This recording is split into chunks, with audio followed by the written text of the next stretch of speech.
Hello, and welcome to the Magic of Calvin and Hobbes, a fan celebration. My name is Ryan, and I am a self-proclaimed Calvin and Hobbes superfan and expert. And my name is also Ryan, although most people call me Indy. We're continuing our celebration of 40 years of Calvin and Hobbes magic, and in this episode, we're going to talk about something a little different than what we've done in the past. This episode is going to be something that applies to comics generally, but we're going to focus on how it applies to Calvin and Hobbes mostly, and that topic is the Sunday strip.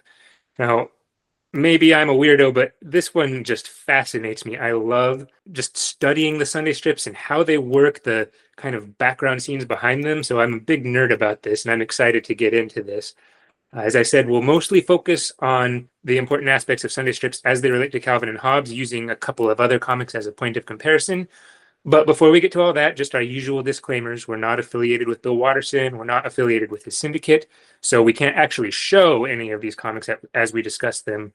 But we will have a link in the show notes that will give the dates and the book and page numbers for each strip's publication so that you can look them up later if you would like. So with that in mind, let's talk about Sunday strips. Indy, just as a quick overview, what's a Sunday strip? Now, the Sunday strip, or the strip of Sunday, as it is sometimes called, would be a strip appearing on the Sunday day of the week in the newspaper. Okay, listeners, are you all following that? You know, this is probably the most complicated part of the episode. Yes. I know this is a little complex. I don't mean to overwhelm anyone with jargon here, but so a Sunday strip would be a comic strip that appears, in fact, on Sunday. Okay, all right, good. I'm glad we've got that cleared up. Yeah. Now, the reason Sunday strips are special is all the other days of the week, Monday through Saturday, we call those the dailies. And those are all just one block, a single rectangle of comic strip for most strips that the cartoonist can divide into a few panels as they see fit, usually 3 or 4. And it, at least in the past, was in black and white. These days, I think a lot of newspapers and websites publish even the dailies in color. But during the run of Calvin and Hobbes, really it was only the Sunday strips that were in color. And also they were longer. So they had 3 rows of panels at the beginning of Calvin and Hobbes. And we'll talk more about formatting changes later. But that's what made them special. They were bigger, you could tell a longer story, and they were in color. Now, the fact that these strips were in color, especially in those days, created an extra step for the cartoonist of having to choose the colors. Watterson had to choose, what color is Calvin's hair going to be? What color is this couch going to be? What color is the rug going to be? All those, he has a color chart from a company called American Color that each different color had a number associated with it. And so you could say, I want this thing to be this color, and write a number next to it and everything. And then it also created an extra step for publication because they had to create what was called color plates. So when I was a kid, we went on a field trip one time to our local newspaper, and they showed us how they had these 4 different transparencies with cyan, magenta, yellow, and black, that if they overlaid them all on each other, it produced the color image of whatever it was they were making. So that's at least how they did it then. And so it took extra time to produce that.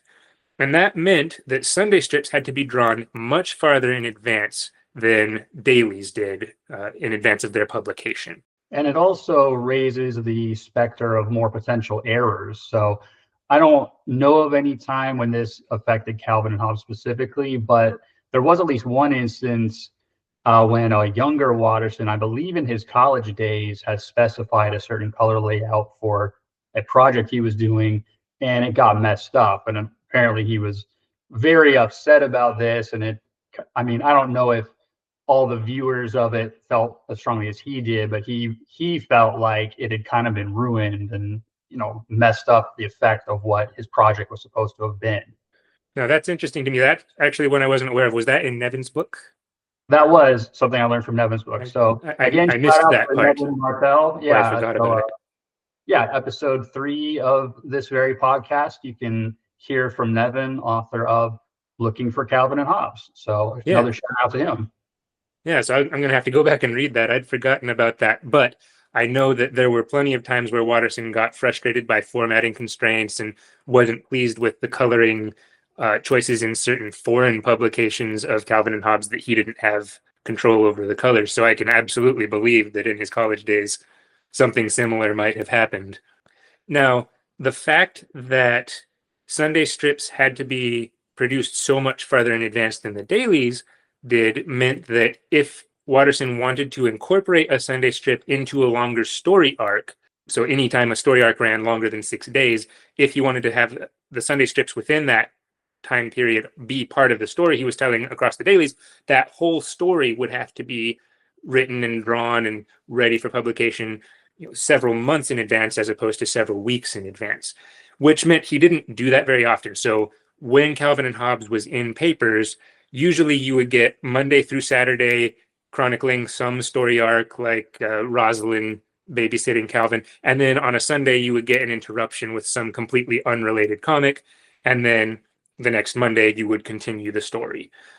There were a few instances where he did incorporate Sunday comics into the story, but the other consideration that he had to make was that Sunday comics would not necessarily be seen by every reader because some newspapers didn't have a Sunday edition, or if they did, maybe they didn't purchase the Sunday edition of Calvin and Hobbes, or maybe they only purchased the Sunday edition of Calvin and Hobbes, or maybe readers only got the Sunday edition or some. So it had to work theoretically such that a reader looking only at the dailies would be able to follow the story. A reader looking only at the Sundays would be able to follow what was going on in the Sunday, and a reader reading the whole thing would be able to see the continuity. So it was kind of tricky. And I actually think that the cases where Watterson did incorporate Sunday strips into a story arc didn't always really gel with that rule very well. So I'm thinking of the Yukon story, right? There's Right. the Yukon story has a Sunday strip where Hobbes steals the commander hat from Calvin, and they have this big fight. And now Hobbes is the leader, and so Calvin is mad at him. And then in the next daily strip, Calvin quits the expedition. And so I think were readers reading this on Saturday confused about what had happened on Monday if they didn't see the Sunday strip? That's true, because that would seem like it kind of came out of nowhere at that point. I mean, you can possibly guess, oh, they had some kind of fight, but it would seem a bit jarring going from, oh, we're going up the Yukon to you and I are through. You can stay out here. I'm marching back, and so I kind of agree with you Yeah. on that one. Yeah, well, and in that same story, there's another Sunday strip incorporated in where Calvin's dad is searching for Hobbes out in the woods. Now, we do get some of that in the daily strips, but not all of it. Right. And in fact, the part that we do get in the daily strip is one of my favorites because the dad's out there searching for Hobbes in the woods in the night with a flashlight, and the mom comes out to help. And then at one point, the mom goes, Hobbes, and then she's like, oh, oops, like, which I always thought was very cute because even though mostly it's only Calvin who sees Hobbes as real or anthropomorphic in that way, you do get instances where it kind of draws other people in a little bit. Yeah, so there's that. And I like in that one where right before that, dad says, I must be crazy to be out here searching for a stuffed animal in the middle of the night. And then mom says that, and then dad says, I may be crazy, but I'm not as crazy as you. Yeah, And I always love that. Her mother has a great sort of sheepish expression at that point too. So yeah. And there's another one, the little raccoon story. Calvin is off getting a box and like some rags for the raccoon to lay in. And the mom says to Hobbes, I don't think this little guy's going to make it, Hobbes. You can tell I'm upset when I start talking to you. yeah, There's a couple times where mom almost sees Hobbes as anthropomorphic too. She starts to treat him a little bit as if he were a living thing. it's a little bit of a difference between Calvin's mom and his dad, and that's something we may explore in future episodes also. But you kind of get this sense that Calvin's mom is a little more willing slash inclined to kind of play along or view Hobbes in this way, whereas with the dad you get more of a sense that there's less of that connection. Like he sees Hobbes more as a toy than a friend, which I think is not quite the case with the mom, who sees him more as friend first, toy second. But that's something we might explore at a future date. Yeah, we'll get into that more later. But with this Sunday strip, this one's maybe a little easier for the reader to transition from Saturday to Monday without being confused about the dad finding Hobbes. Although I think the readers who only had that Sunday strip might have been wondering why Hobbes was out in the woods. So, I think that would have been a tough trick to pull that off. Another one is, we'll talk about this in another episode, but the transmogrifier gun. There's this story arc where Calvin turns into a pterodactyl and then he turns Hobbes into a duck. And then there's a Sunday strip where they keep turning each other into different things, and at the end one of them's an owl and one of them's some sort of monster, and we're left not knowing which one is which. And then on Monday they're the owl and that monster, and so readers only seeing it from Saturday to Monday might have wondered, wait, it was a pterodactyl and a duck, how did we get to an owl and a monster? Meanwhile, the readers looking at the Sunday strip might have been like, wait, why are they starting off as a pterodactyl and a duck? This doesn't make any sense. So, that would have been quite a trick to try to integrate. Yeah, I mean, you can put it together again, like we were talking about, but I agree that does make it harder if you didn't have the whole context at that point. Yeah, which is one reason to be grateful for the book collections, I suppose. Well, the other one I can think of with a Sunday strip integrated is on the camping trip where it rains on them the whole time. And that one I think is maybe a little easier to follow, where I guess you may wonder why they're camping if all you have is the Sunday strip, but there's nothing in the camping Sunday strip that's crucial to the rest of the story. It's just, dad out doing his thing and Calvin and Hobbes in the tent talking about how it's been raining so hard. And it has one of my favorite lines. Calvin says, we'll probably starve to death here. And Hobbes says, after all that spam, starving doesn't sound so bad. Yeah, but on a personal note, I actually like spam. I think if you just fry it up nicely, maybe put it on a sandwich, some apple slices, that can be really good. So, no dissing to spam on my part, but I get where Calvin's coming from if that's all you had to eat. Man, I'm going to have to hard disagree on that. I do not like spam, but, no judgment. Yeah, to each their own, I suppose. Yeah. Yep. Yeah, but anyway, so back to the strips. You're right. Those are the three that you mentioned where the Sunday strip is incorporated into the daily story arc also. Those are the only ones I can think of too, with one other kind of exception. So there's an arc with Calvin and Hobbes building a model plane, which doesn't turn out well. So, the pieces all snap. It doesn't look right. They can't get the decals on it. So everything goes wrong.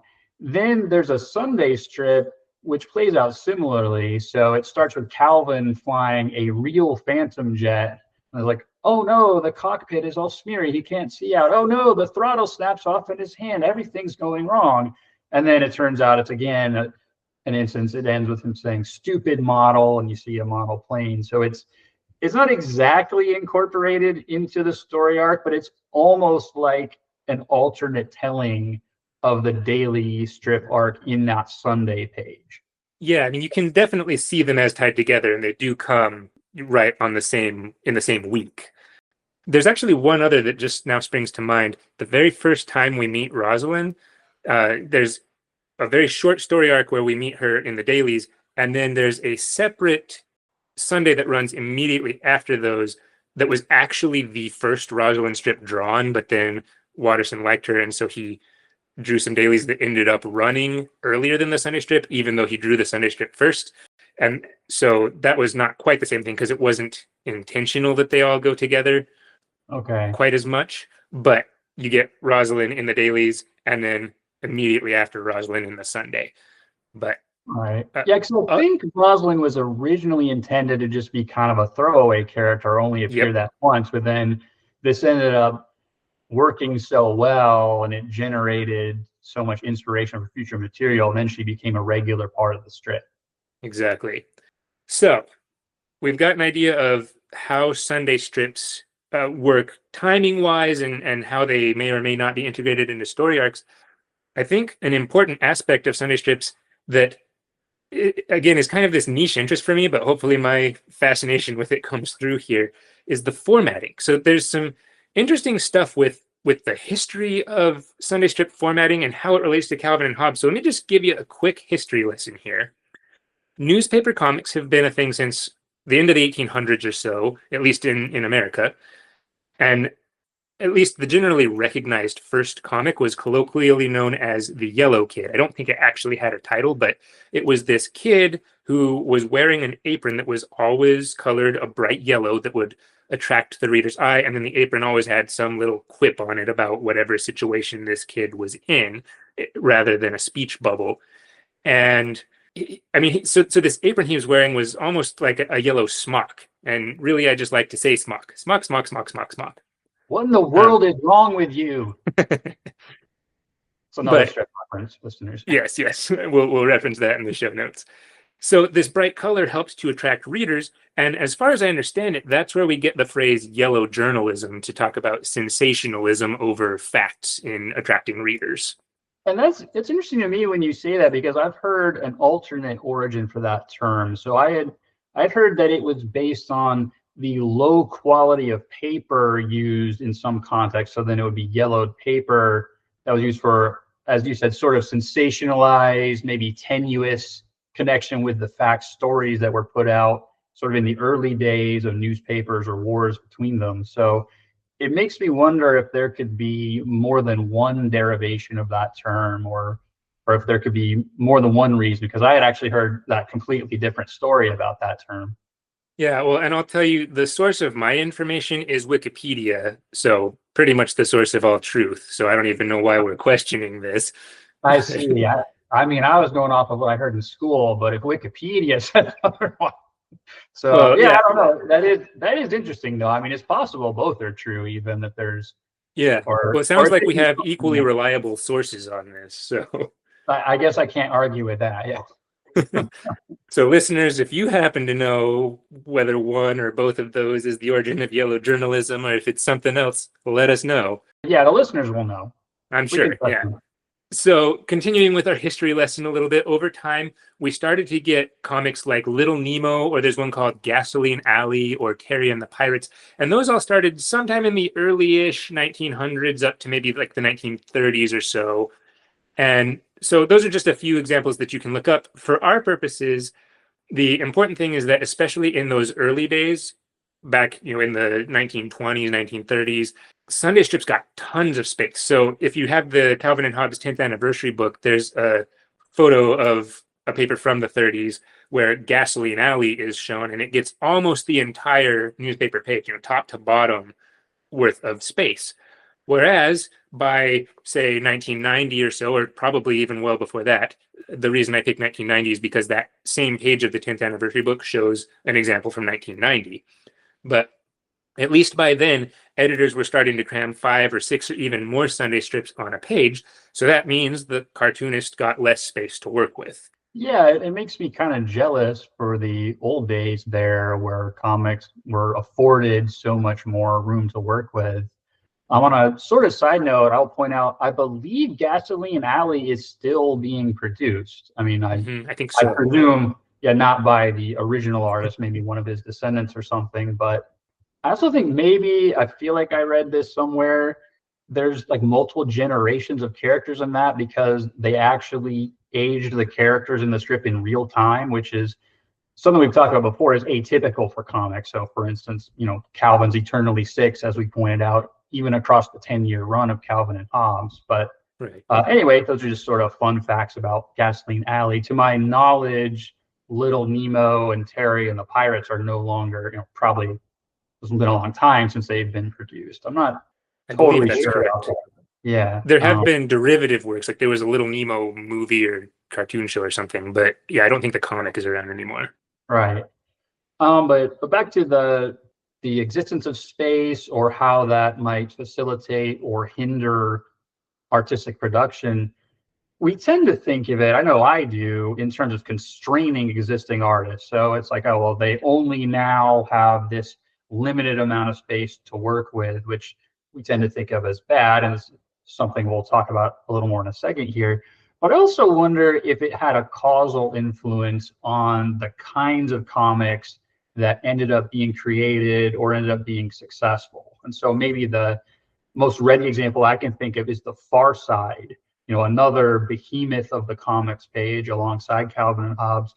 And it was typically just a single panel. I think it did have some longer strips, especially on Sundays, but most of the time, this would be a single scene with a caption. And for that strip, that worked very well. I mean, it was always tended to be this kind of absurdist yet humorous comment about life or parodying it. And I wonder if the existence of the constraints put on cartoonists in this limited space actually had any kind of role in contributing to that sort of thing. So maybe forcing a kind of creativity or a type of strip that we might not have gotten otherwise. Yeah, that could be. I'm not super familiar with how the Far Side's Sunday comics worked. I feel like it was something like there were multiple single panels that weren't necessarily related to each other, but I'm not actually sure. I'm not quite such a scholar on the Far Side. So again, if anyone knows how that worked, let us know. Yeah, it's weird because I was actually thinking back to that. I can remember at least one Far Side comic that did have multiple panels, but weirdly, even though I actually did read a lot of it, I'm having trouble thinking of many more. So I don't Yeah, know. well, I can think of one. It was always the one square of space to my recollection, but there was one that he divided that square of space, and he had Tarzan practicing what he was going to say to Jane That's when he right. meets her. Hello, I'm Tarzan. It's a pleasure to make your acquaintance, and thinking all that to himself. And then when he gets there, he goes, "Me, Tarzan, you, Jane." Dang it. That's right. I forgot about that one. Yeah, the one I was thinking of was it has a man and a duck, and the man's like, "Comment allez-vous?" and "Sprechen Sie Deutsch?" and Oh but then yeah, he goes quack, and the duck goes quack, and then he's saying quack quack quack quack. So yeah. There are a few like that where it's still within the normal shape panel, but you've subdivided it up. Yeah. right. Uh, but yeah, that may have had some. I wonder if the constraints of space on the newspaper page influenced Gary Larson at all. By the way, I will just say, usually when I tell someone I'm a big Calvin and Hobbes fan, a common question that comes immediately after me saying that is, "Oh, do you like The Far Side?" And yes, I do. The Far Side is also awesome. So Yeah, we'll just Calvin and Hobbes and The Far Side are pretty much my two favorites. yeah, and Yeah. they ran concurrently for a long time too. So I think that's Mhm. probably why so many people point that out. So if you were a newspaper reader, or at least a newspaper comic reader during their runs, you would almost certainly have been familiar with both of them. Yeah, and I think the Far Side ended like exactly a year before Calvin and Hobbes did. So they were right on each other's heels in a lot of ways. I believe that's correct. Yeah. So now that we've talked about Sunday strips generally, let's look more specifically at the Sunday format that Bill Watterson had when he first started Calvin and Hobbes. And normally on this podcast, we don't really have a visual component, but for this, it may be helpful. So I'm going to try to describe this as best as I can with words so that a visual component isn't needed. But if you feel you need one, you can go over to our YouTube channel and watch the podcast there, at least for this section. And this will give you kind of a visual aid for how Sunday comics worked for Bill Watterson's format. So the Sunday strip format that Watterson had, and I think most cartoonists of the day had, was divided into three rows. So we're going to call those the top row, the middle row, and the bottom row for simplicity. This is as hard to follow as the concept of what a Sunday strip is, I think. So top, middle, bottom. Everyone got that so far? And each of these rows was of equal length, equal width. So, and then they were divided by just a centimeter or less of space. Within each row, there was a mandatory panel division somewhere, meaning the cartoonist could subdivide the row however they wanted, except at this one particular position in each row, there had to be a panel division no matter what. So in the top row, it was divided into one long panel and one short panel. So the division was towards the right side of the top row. Then in the middle row, there was a division right in the middle. So that's easy to remember. Middle row divided in the middle. So you have two panels of equal length. And then the bottom row was kind of a mirror image of the top row, where the first panel was short on the left, and then a mandatory break, and then a longer panel. Now within each of those, like I say, the cartoonist was free to subdivide the top panel into smaller panels, that top long one, they could divide it into smaller panels if they wanted. The middle row, they could divide each individual panel into smaller panels if they wanted, and so on, so that you could have a Sunday strip of 10, 12 panels if you wanted to divide it up. But there had to be panel divisions in the three mandatory positions that I described. So no matter what, there was going to be a division there. And the reason for that was those mandatory divisions allowed newspapers to restack the strip in different ways. So instead of it being 3 rows, they could have stacked it into 2 rows. So you have the 2 top panels and then one of the middle panels all on 1 row. And then you go down to the next row and you have the other middle panel and the 2 bottom panels. So if that's hard to follow, it may be easier to see that in the visual version of this podcast. So what you couldn't do then, because it would break the ability to restack like this, is you as the cartoonist could not, for instance, skip the middle division of the middle row, because if you did that, then you wouldn't be able to move one of the middle panels up to the top row and the other middle panel down to the bottom row when you tried to restack it. So that was the reason for those mandatory divisions. The other thing that I think must have been incredibly frustrating, Bill Watterson definitely didn't like it, is, let me explain the concept of the throwaway jokes. I've talked about this kind of nebulously before. Actually, Indy, I'll give you a shot here. Do you know what a throwaway joke is? Yes, a throwaway joke is something that is generally related, usually, I guess it wouldn't have to be, but generally related to the rest of the strip, but isn't essential for the main part of it. So the idea would be you'd have something where the characters would interact in some way, or you'd see some establishing shot. But if you didn't have that, the whole rest of the strip would still make sense from start to finish. Right. And so in the case of Sunday strips, the throwaway joke was generally in that top row, the first 2, the long and short panels that I mentioned. And the reason for that is that editors literally had the discretion to throw that entire row away if they wanted to. So newspapers had the option to only purchase rows 2 and 3 of a Sunday strip, which means if a cartoonist put anything that was critical to the rest of the strip in the top row, some readers wouldn't see it. As a consequence, they usually put a throwaway joke in there. So a couple of examples of this, there's a strip where Calvin comes up to Hobbes and says, "Hey, Hobbes, do you want to toss the old pigskin around?" And Hobbes says, "Heck no." And then Calvin walks off dragging an actual pigskin, saying, "Phooey." And then the rest of the strip goes into Calvin and Hobbes playing football together. So, it's related, but it's not actually part of the strip.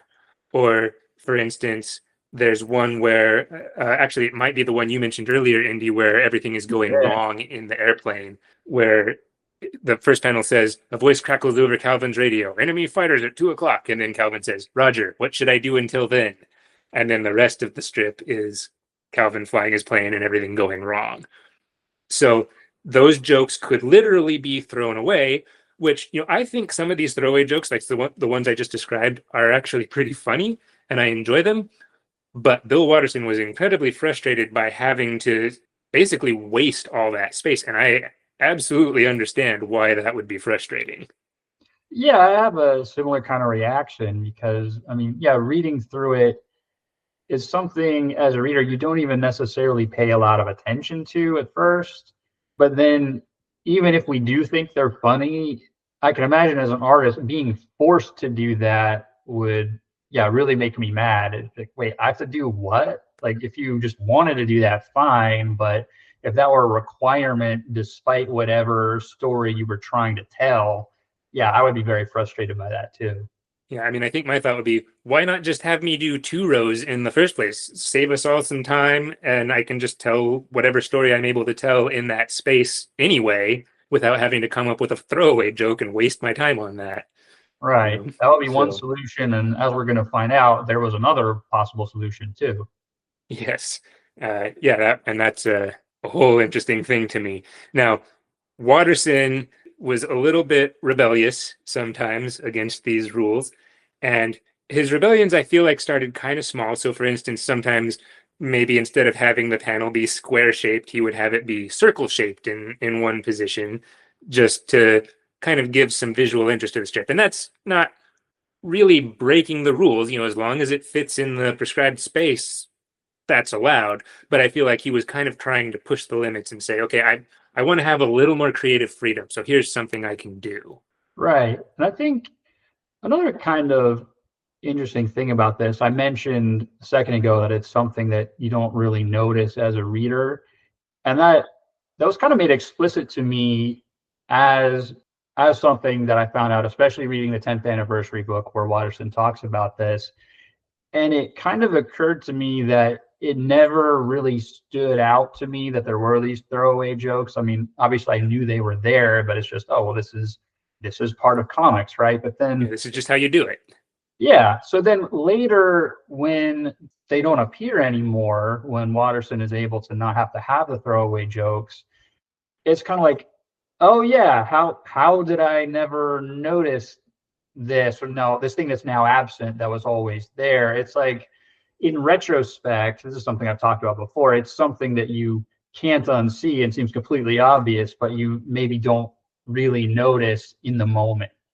Yeah, I don't think I was even aware of the fact that there was a change at any point until I read the 10th anniversary book and he explicitly pointed it out. Yeah, I had the exact same reaction. It's like, oh, it's like, well, oh, duh, of course. But then, yeah, it was exactly the same. Like, I guess there was a change like that, huh? Yeah, well, and the fact that the days are just packed is now printed in this different format from the earlier collections, I just took it as, oh, I guess they're doing that. I didn't really even think about, gee, I wonder why they did that. Okay, yeah, this is what they're doing now. That's cool. And Yeah, same. I know for me, there's even so it's good overall in terms of the new art they can do or the new format that Washington had to work with. The only thing that always bugged me a little bit about it is they're a little more unwieldy as books. Like I do yeah, like how more holdable, to be extremely eloquent about this, the earlier books are compared to the later ones. So I mean, it's worth it to get the cooler art in the Sunday strips. But I remember before sort of realizing the reason for it, it was like, oh man, why didn't they just make them the same size as the other ones? Those are so much easier to deal with. yeah. Watterson even acknowledges that. He said they stick out of bookshelves, but they make the comics look nice. Yeah. So, So yeah. it's probably worth it though.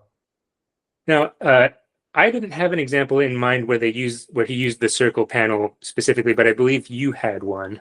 Yeah, there's a few. And again, this is a kind of thing where you know it's there, but if you have to come up with one on the spot, it's like, oh, well, what is one? But one that did come to mind is near the end of Yukon Ho, there's a strip where Calvin tries to convince Susie that there's dinosaur tracks in the snow. So obviously, we as the viewer first see him kind of making them by shuffling around and jumping. And he's, oh, look, wow, I bet you didn't know there were dinosaurs in this neighborhood. And Susie Mhm. said, yeah, especially not ones that have size 5 treaded toes. So then there's the circle panel comes, which is a shot of Calvin being angry that this didn't work to convince Susie. And then in a moment I've always cracked up at, the last panel, we see a dinosaur about to throw a snowball at Susie. Yes, yeah, I like that one. So yeah, that's a good example. So if you look that one up, you'll see there's a circle panel as opposed to the traditional square or rectangle. Now, another, The others too, but that's just one that happened to come to mind there. yeah, there's at least one other. I just didn't take the time to look it up, but there are a few where he does that. Now, another way that Watterson started to buck the rules a little bit in a more substantive way was, you have your three rows, and so those three rows stack up on top of each other to make one big rectangle. And one time, Watterson, actually a couple of times, Watterson drew a comic that was just one big rectangle for a Sunday strip, that just took up the whole space. And to accommodate the throwaway joke, he just made sure that all the dialogue was in the lower 2/3 of that rectangle, and everything above that was art that wasn't critical, that could be lopped off. So the two comics where he does that are, there's one where Calvin and Hobbes are riding down a hill in their wagon, and Calvin says, summer is almost over. It sure went by quickly. And then you see a couple of images of Calvin and Hobbes along the hillside. And then in the bottom, Calvin is saying, there's never enough time to do all the nothing you want. So that was one. So then the other one is where Calvin and Hobbes. This one ran on Christmas Eve one year, and Calvin and Hobbes are curled up in front of the fire, and there's a poem that goes with it that we cited and quoted in our Christmas episode. On window panes the icy frost leaves feathered patterns criss and crossed. That one. So that one again was a Sunday strip that was all one big panel with all the dialogue in the lower two-thirds. And so something I need to point out with that is that in the book collections, both the regular collections and the treasuries, there was another way of restacking the Sunday strips so that they now came in 4 rows. So you would have the long panel of the top row on the top, and then the short panel and one of the panels of the middle row next, and then the third row would be the second panel of the middle, original middle, and the short panel of the bottom row, and then the long panel of the bottom row would be the final panel. So again, if that's confusing to listen to, you can check the visual aid on the YouTube version, and that should help see what I'm talking about. But in the cases where he did it's never enough, there's never enough time to do all the nothing you want, and the Christmas Eve one, it couldn't be restacked like that because it was all, you'd have to chop up the artwork and it would look weird. So the only solution for those cases was for Watterson to just actually completely redraw those comics for reproduction in the books. So if you have the authoritative Calvin and Hobbes or the indispensable Calvin and Hobbes, that's where you'll find those. And they're actually in a different format and completely different, redrawn art from what ran in newspapers. If you want to see the originals, you have to get the complete Calvin and Hobbes. And now, with all this being said, someone might wonder, all right, like, I get why Watterson might not want to be constrained by the space, but was it really worth it to buck all these rules? But this wasn't just on a whim, right? He had very artistic reasons for wanting this to happen. And there were even cases where the kind of story that he wanted to tell or the kind of art that he wanted to do, he just wasn't able to with these space constraints. And in some cases, he even points out specific comics where this was a problem for him. And Ryan, do you remember any of those in particular? Yeah, there's one that he specifically calls out in the 10th anniversary book. It starts with the very first long panel of the top row is just blank white space, and it says, "First, there was nothing." And then it shows in the short panel of the top a close-up of an eyeball, and it says, "Then there was Calvin." And so then Calvin is imagining himself to be some sort of like Greek god or something, creating the universe with pure will. And so you've got all these interesting, very well drawn images of Calvin imagining himself in this way. But Watterson said that the constraints of the Sunday strip ruined how I wanted to tell this story. There were some panels, like that first panel, where I had to waste a bunch of space, and others where I had to cram too much. I think particularly the bottom short panel, he had to really cram this close-up of Calvin, the god's face, and these planets that he's working with into this little panel, and he hated that. Yeah, and this may be a case where, I mean, not to discount everything he says there, but it might also be a case where the artist is their own worst critic too, because I know until reading this, I always thought that strip turned out very well. So despite the space requirements leaving him ultimately dissatisfied, I always thought it had impressive effects. And so if he hadn't said that, I would have never had any idea that this didn't live up to his vision for it. Now, that being said, I also think it would be cool, now that we do know that, to see a version that does reflect Watterson's original vision for it. And I wonder sometimes whether he might have thought about doing that himself, even just for himself, completely redrawing it to fit what he really had in mind there. Yeah, I've said before that I think Watterson ended the strip perfectly, and I mostly wouldn't want him to come back because it was ended so well. And of course, if he did, like I said before, I would absolutely fanboy over it. But I think that would be one thing I'd be really interested, if you wanted to do a little comeback, even briefly, and say, this is how I wanted this strip to look. That would be awesome.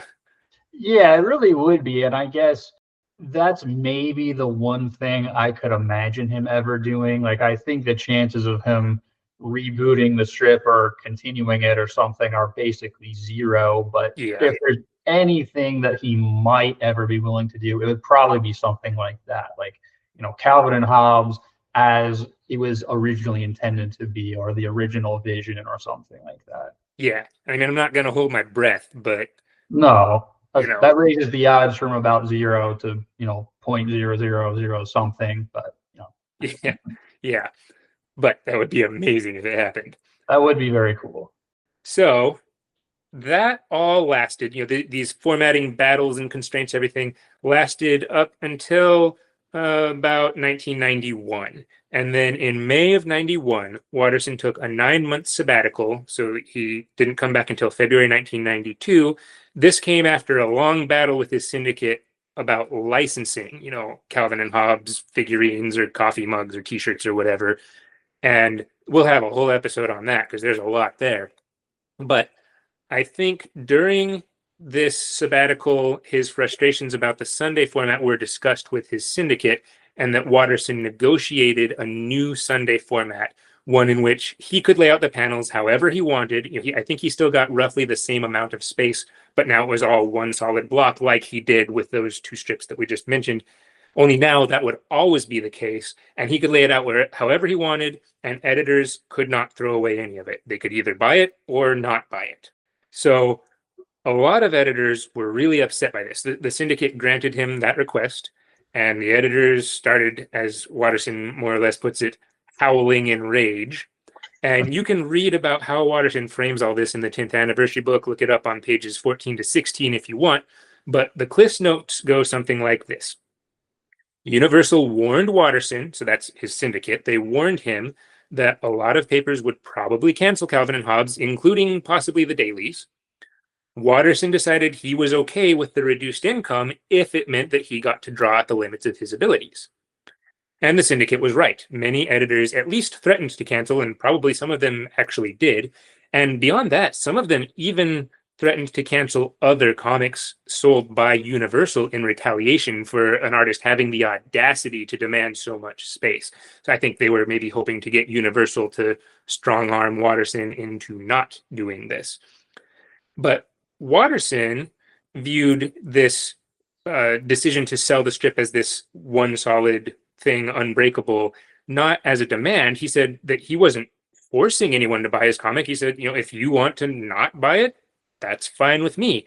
So rather, this was a condition upon which he would sell his work. As he put it, if editors felt any pressure to continue buying Calvin and Hobbes, it wasn't from him, it was from their readers, because he was perfectly fine with them canceling. Now, I'm biased.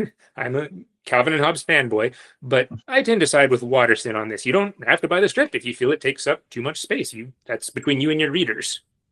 Yeah, I'm the same way. And again, bias, we're doing a Look, Calvin and Hobbes is a great podcast, so you might guess we tend to side with Watterson. But I think it's kind of hard in general, too, to root against sort of artistic vision and integrity. It's like, well, look, I'm doing something, I'm producing something of substance, and it's something that people want to see. And here's how this can actually be achieved, and that's the condition for buying it. So I do get why the editors would have been upset with this, and even how people might have seen him as sort of a prima donna or something for it. But I think his reasoning makes sense. It's, well, look, that this thing that people enjoy for what it is, here's what it's going to take for it to be that. And so, yeah, I tend to side with him on this too. And just on a kind of personal note, I remember as a child, after this happened, reading the comics, and there on the Sunday page, like, Calvin and Hobbes was the first thing we saw, like full half page of this beautiful imaginative strip.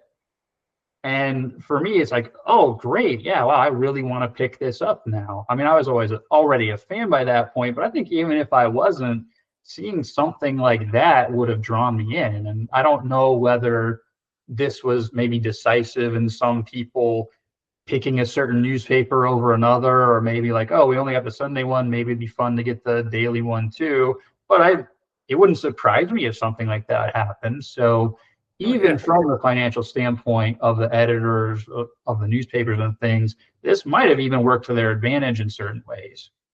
Yeah, I mean, okay, I'm gonna maybe be a little, I don't know if rude is the right word towards other cartoonists, but I'm just gonna come out and say it. If you give Calvin and Hobbes more space, yes, that probably means you're going to have to nix some other comic. But let's be real, it's Calvin and Hobbes. And if you're gonna nix some other comic that really people don't care about that much in favor of giving Calvin and Hobbes more space, that's probably the better financial decision in addition to getting a better Calvin and Hobbes.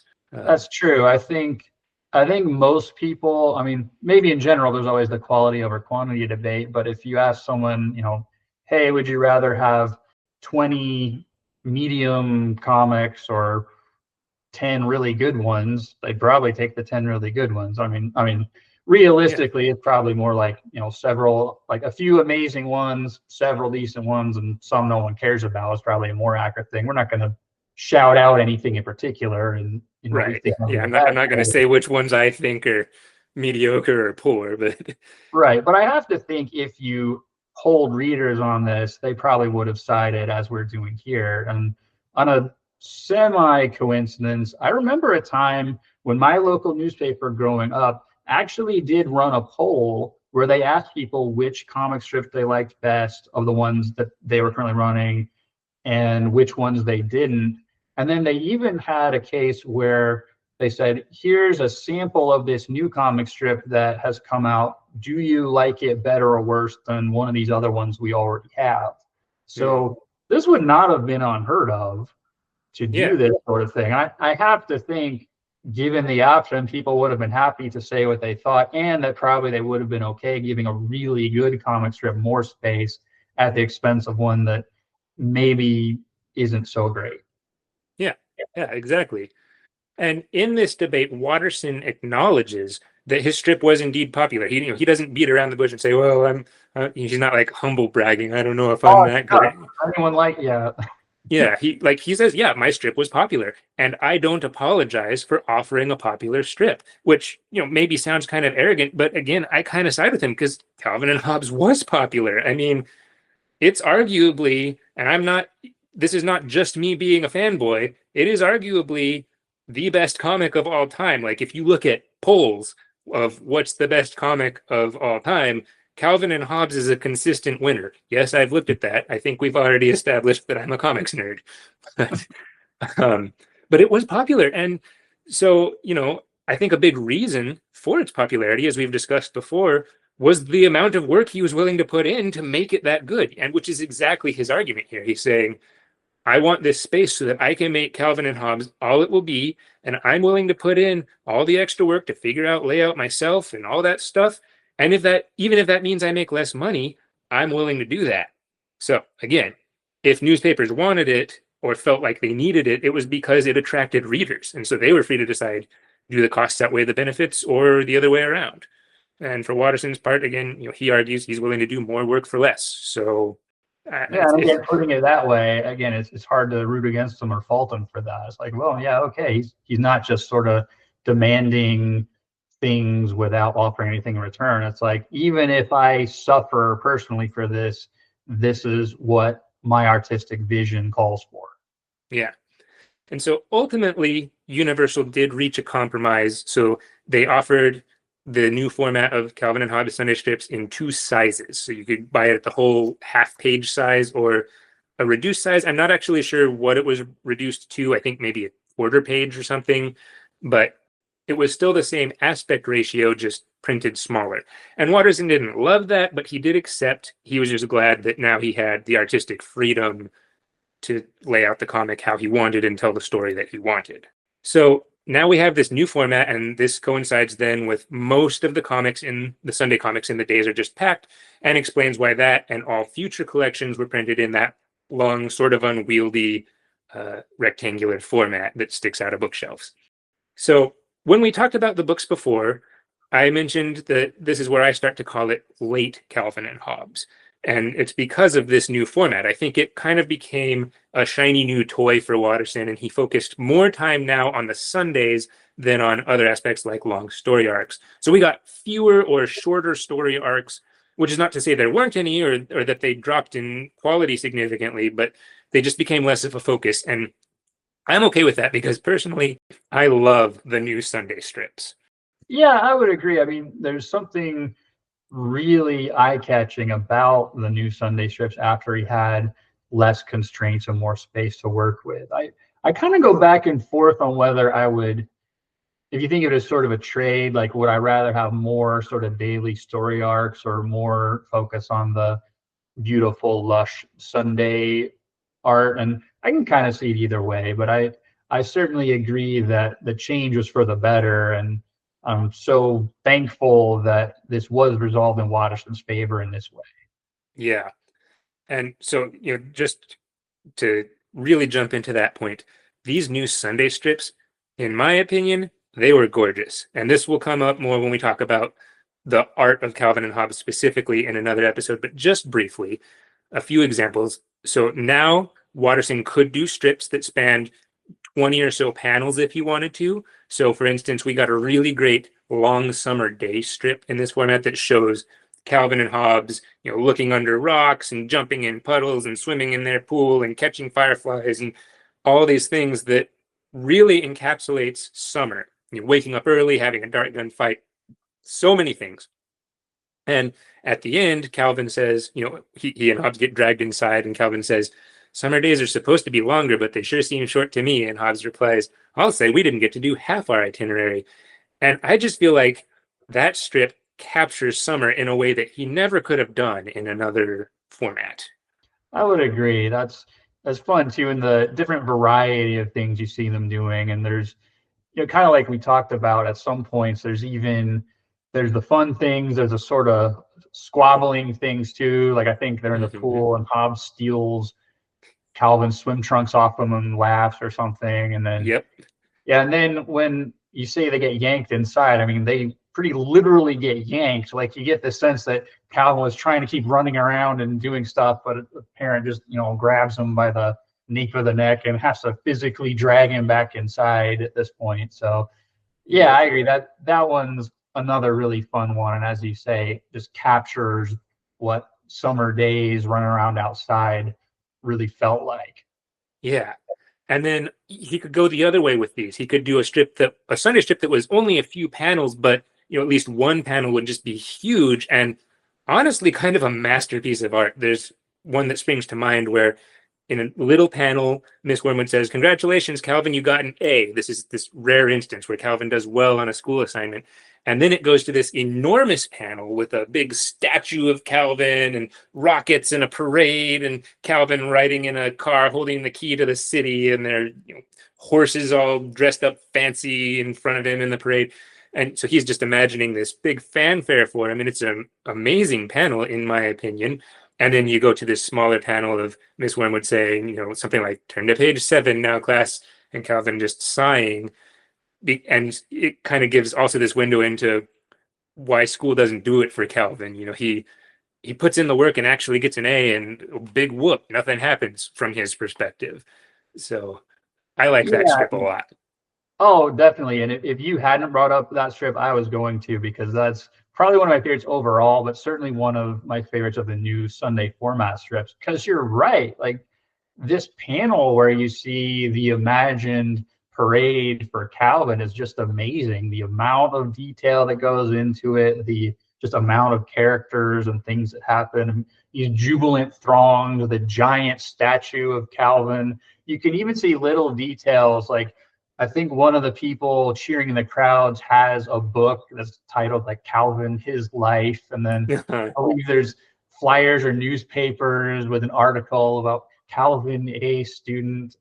And so, yeah, that was amazing. And like you said, I think it's very relatable and captures something we all tend to go to. I mean, either if you're in school or if you're in work now, like we are, like you might do some amazing job on a project or something that's just really phenomenal, and it is acknowledged, but then it's like, well, okay, now on to the next deadline and this. It's like, but wait, shouldn't we take more time to talk about how great this thing I did was first? Or, Yeah.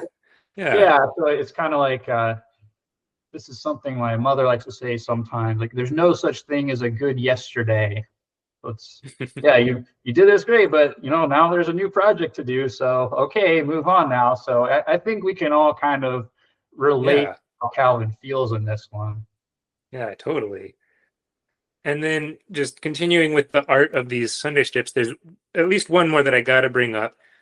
So Calvin, it's a few panels. It's kind of in between. It's not 20 panels, it's not just three. And Calvin is walking around his house saying Kazam. And in his imagination, then something transforms. Like he turns his parents into aliens, and he turns, I think, the vase into something more interesting. And his dad gets fed up with him being so loud and sends him up to his room. And then Calvin leans out his window and says Kazam, and the landscape turns into this sort of spaceman spiff looking scene. And in my opinion, this scene is right up there with the best of art. I mean, it's sometimes people talk about comics being childish, juvenile, low form of art, and there's even a Calvin and Hobbes strip that explicitly discusses that, and we'll talk more about that in the art episode. But that scene, like, that's legitimate. You could hang this in a gallery sort of art to me.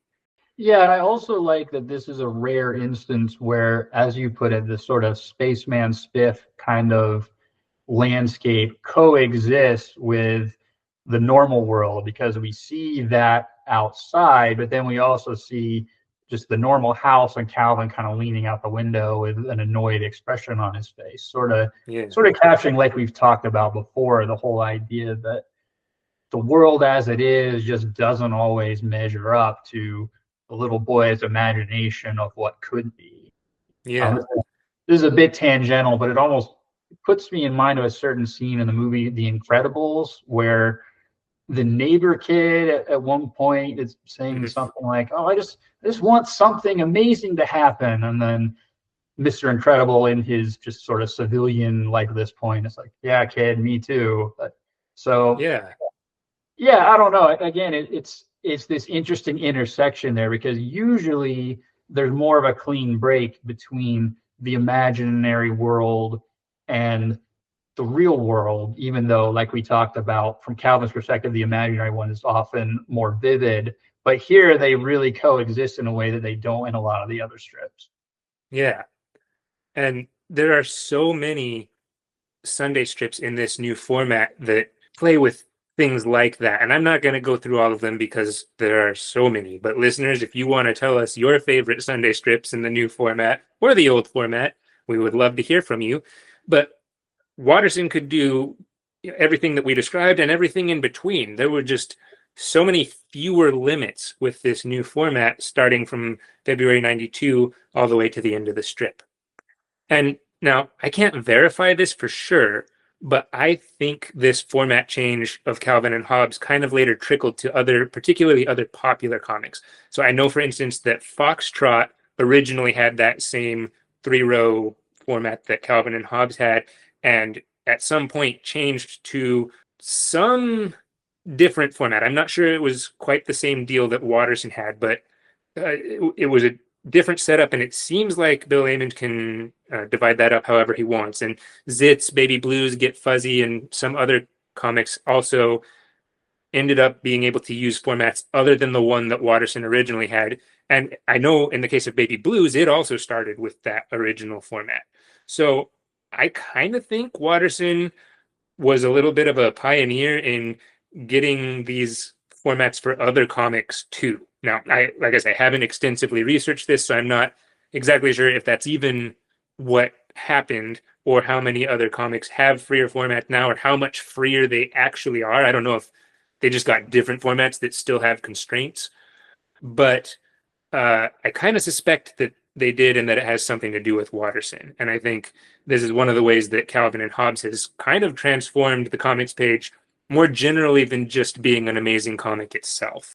Right. And I'm kind of the same. I don't have sort of specific research to back this up, but anecdotally, that does seem to be true. So you mentioned Foxtrot. I can think of some examples of that. So I'm pretty sure there's a Sunday strip where at least the main bulk of it is a central panel of Jason and Marcus about to launch a rocket and some of Yeah. the begins related to that. So it does seem like there have been changes to the formats that did impact other strips as well. And it wouldn't be surprising if Watterson was a large part of this.